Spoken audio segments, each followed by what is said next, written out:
اللهم صل على سيدنا ونبينا وشفيعنا وحبيبنا ومولانا محمد صلى الله عليه وعلى آله وأصحابه وبارك وسلم سبحان ذي الملك والملكوت سبحان ذي العزة والعظمة والهيبة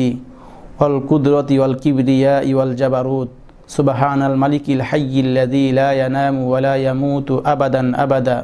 سبح قدوس ربنا ورب الملائكة والروح اللهم آمين اللهم إنا نسألك الجنة ونعوذ بك من النار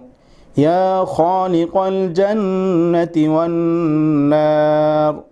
برحمتك يا عزيز يا غفار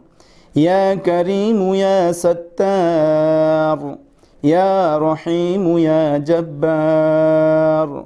يا خالق يا بر اللهم أجرنا من النار اللهم أجرنا من النار اللهم أجرنا من النار يا مجير يا مجير يا مجير برحمتك يا أرحم الراحمين